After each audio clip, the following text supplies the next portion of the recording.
Hello दोस्तों, welcome back to lecture number 7। तो चलिए शुरू करते हैं बिना किसी देरी किए हुए। तो आज हम लोग पढ़ने वाले हैं green house effect. Green house effect, global warming, ये बहुत ही इंपॉर्टेंट चैप्टर है इन्वायरमेंट के पर्सपेक्टिव से। और चूँकि आपके फिजिकल साइंस के सिलेबस में चीज़ मेंशन है तो ये और भी इम्पॉर्टेंट बन जाती है। ठीक है, तो ग्रीन हाउस इफ़ेक्ट को समझने से पहले कुछ चीज़ों के बारे में सुन लीजिए। देखिए, कार्बन डाइऑक्साइड क्या है?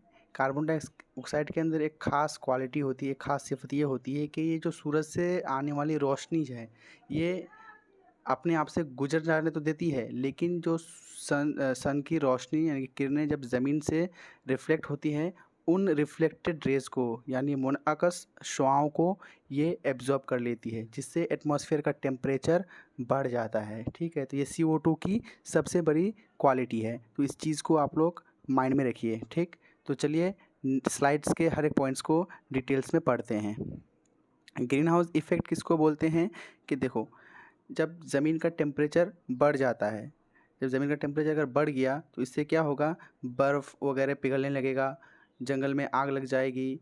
तो इससे क्या होगा, लाइफ पॉसिबल मतलब लाइफ को सस्टेन करना ये इम्पॉसिबल हो जाएगा। तो इसी इफ़ेक्ट को हम लोग क्या बोलते हैं, ग्रीन हाउस इफ़ेक्ट बोलते हैं। तो चलो अब बारी बारी से स्टेटमेंट्स को पढ़ते हैं। फर्स्ट पॉइंट है मेरा कि ऐसे गैस जो ज़मीन से निकलने वाली यानी कि खारिज होने वाली रेज़ को जज़्ब कर लेती है, ग्रीन हाउस गैस कहलाती है। जैसे मेरा CO2 हुआ, CO2 क्या करती है? CO2 तो यही काम करती है ना, जो ज़मीन से जो रेज़ रिफ्लेक्ट होनी चाहिए थी वो रिफ्लेक्ट नहीं हो पा रही। क्यों? क्योंकि CO2 है ऊपर, तो CO2 इस रेज़ को एब्ज़ॉर्ब कर लेती है, जिससे हीट बढ़ जाता है एटमॉस्फेयर का। ठीक, और भी ग्रीन हाउस गैसेज़ के एग्जांपल्स हैं, जैसे मीथेन हो गया, नाइट्रस ऑक्साइड हो गया, वाटर वेपर हो गया। तो देखो, इसमें से मेन इंपॉर्टेंट है वाटर वेपर। हर कोई को कार्बन डाइऑक्साइड, मीथेन और नाइट्रस ऑक्साइड तो याद रहता है, लेकिन क्वेश्चंस में कभी कभी आ जाता है क्या वाटर वेपर भी ग्रीन हाउस गैस है? तो जी हाँ, ये बिल्कुल, ये भी वाटर वेपर भी एक ग्रीन हाउस गैस है। ठीक है, तो देखो अब अलग अलग ग्रीन हाउस गैस लिखे हुए हैं स्लाइड में, और साइड में लिखा हुआ है कि ये कहाँ से प्रोड्यूस होती है, इसका प्रोडक्शन रीज़न क्या है और कहाँ से खारिज होती है। ठीक है, जैसे CO2 कहाँ से रिलीज़ होता है, कहाँ से खारिज होता है? ये होता है लकड़ी के जलने से और डिफॉरेस्टेशन से, मतलब जंगलात को काटने से ये CO2 रिलीज़ होती है। क्यों? देखो, जंगल में और ओशन में एक कैपेसिटी रहती है कार्बन डाइऑक्साइड को जज़्ब करने की। अब जितना ज़्यादा कार्बन डाइऑक्साइड जज़्ब होगा उतना ही हीट कम होगा एटमॉस्फेयर पे। अगर जंगल ही नहीं रहेगा तो क्या होगा, CO2 का लेवल बढ़ जाएगा। बस वही बात है कि CO2 कहाँ से रिलीज़ होती है, लकड़ी के जलने से और या फिर डिफॉरेस्टेशन से। दूसरा है मेरा नाइट्रस ऑक्साइड, फार्मूला भी याद रखिएगा। ठीक है, नाइट्रस ऑक्साइड का फार्मूला है N2O। N2O ये कहाँ से पैदा होती है? केमिकल फर्टिलाइज़र से यानी कि केमियाई खाद से, फिर जंगल में जो आग लग जाती है उससे। फिर क्लोरोफ्लोरोकार्बन CFC का फुल फॉर्म भी पूछता है, याद रखिए। हाँ, तो इस चीज़ को नोट कर लीजिए कि CFC का फुल फॉर्म क्या होता है, क्लोरोफ्लोरोकार्बन। पिछले स्लाइड में यानी कि पिछले लेक्चर में हम लोगों ने क्लोरोफ्लोरोकार्बन के बारे में पढ़ा है। ठीक है, जो रेफ्रिजरेटर में यूज़ होता था जिससे ओजोन डिप्लीट हो रहा था। ठीक है, तो रिवाइज़ करते रहो बारी बारी से। तो CFC कहाँ से रिलीज़ होता है? रेफ्रिजरेटर हो गया, एयर कंडीशनर हो गया, परफ्यूम हो गया, इस सब से CFC रिलीज़ होता है। मीथेन यानी कि CH4, ये नेचुरल गैस गोबर से, दलदल वाली ज़मीन से, बायोमास से। और अच्छा, मीथेन का जो इम्पोर्टेंट सोर्स है ना, जहाँ से सबसे ज़्यादा खारिज होती है, वो है धान का खेत यानी कि पैडी फील्ड से। ठीक है, तो नेक्स्ट स्लाइड में मूव करते हैं। नेक्स्ट स्लाइड में देखो क्या है, नेक्स्ट स्लाइड में है मेरा ग्लोबल वार्मिंग के बारे में। ग्लोबल वार्मिंग क्या होता है? देखो समझो पहले, अभी दुनिया में जो है इंसानों की तादाद काफ़ी तेज़ी से बढ़ रही है।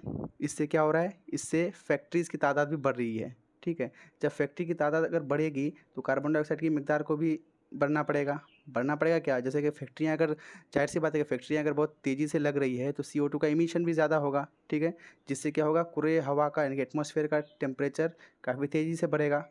और इस वजह से क्या होगा, पानी काफ़ी तेज़ी से भाप में तब्दील हो जाता है। जब ज़्यादा टेम्परेचर होगा तो पानी जो है जल्दी भाप बनेगा, और कार्बन डाइऑक्साइड की बढ़ती मिकदार और भाप की मिकदार की वजह से कुर्री हवा का जो टेम्परेचर है वो मुस्तकिल तौर पर बढ़ता जाता है। इसी को ही ग्लोबल वार्मिंग कहा जाता है, और उर्दू में बोलते हैं दुनिया का गर्म होना। तो चलो अब पढ़ते हैं। देखो, जो एक्सप्लेनेशन था मैंने बोल दिया, अब इस स्लाइड में मैंने उसी चीज़ को क्रिस्पी वे में डाला है। ठीक है, तो पढ़ो। CO2 की मिकदार बढ़ने की वजह से कुर्रे हवा यानी कि एटमॉस्फेयर का टेम्परेचर यानी कि दर्जा हरारत काफ़ी तेज़ी से बढ़ रहा है, इसे ही ग्लोबल वार्मिंग कहते हैं। ठीक, इससे बर्फ़ पिघलना शुरू हो जाती है, जिससे दरिया और समंदर में पानी की सतह बढ़ जाती है और सैलाब आने का खतरा बन जाता है। ठीक है, तो इस पॉइंट को बढ़िया से ध्यान में रखो, यही चीज़ आपको एग्ज़ाम में लिखना है। ठीक, अब इसको रोकेंगे कैसे, रोकथाम का तरीका क्या है, मतलब ग्लोबल वार्मिंग को हम लोग कैसे कम कर सकते हैं, रिड्यूस कैसे कर सकते हैं। क्वेश्चन में आएगा कि ग्लोबल वार्मिंग के बारे में डिस्कस करो और उसके कुछ प्रिवेंटिव मेजर्स भी बताओ, इसको कैसे रोका जाएगा। तो सबसे पहला है क्या कि कोयले और पेट्रोलियम का यूज़ कम करना होगा। ठीक है, ज़्यादा से ज़्यादा पेड़ लगाने होंगे, दरख्त लगाने होंगे।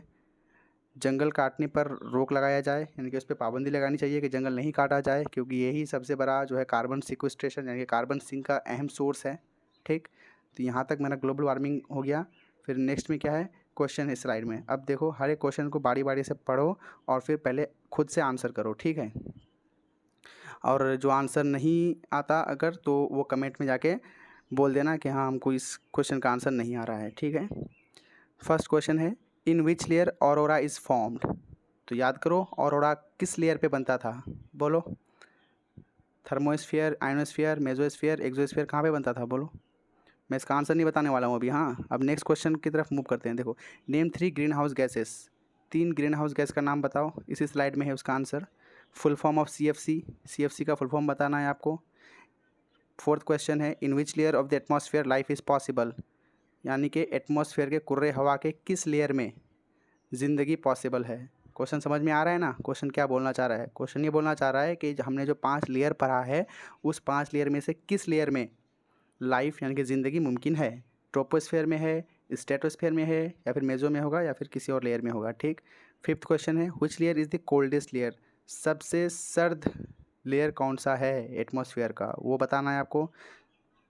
6 नंबर क्वेश्चन है, which gas is responsible for rise of heat in atmosphere. हाँ, कुर्रे हवा में जो दर्जा हरारत बढ़ रही है, ये कौन सी गैस की वजह से होती है। ठीक है, 7वां क्वेश्चन है, ग्लोबल वार्मिंग को डिस्क्राइब करना है और उसके बाद कुछ प्रिवेंटिव मेजर्स, इस पर कैसे रोकथाम लगाया जाए वो बताना है। 8वां क्वेश्चन है कि किस लेयर में हम लोग सैटेलाइट को प्लेस करते हैं। ठीक है, पिछले क्लास में हम लोगों ने ये सब चीज़ पढ़ा है, अगर आंसर नहीं कर पा रहे हो तो रिवीजन करो बढ़िया से। ठीक, तो आज के लिए मतलब इस लेक्चर के लिए इतना ही रखते हैं। ठीक है, नेक्स्ट स्लाइड में कुछ है नहीं, दोस्तों तक ज़्यादा से ज़्यादा शेयर करो, फिर कमेंट सेक्शन में बताओ कि क्या क्या सुधार की ज़रूरत है। ठीक है, और लाइक करो, सब्सक्राइब करो, और क्या ही बोलेंगे। ठीक, ठीक है फिर।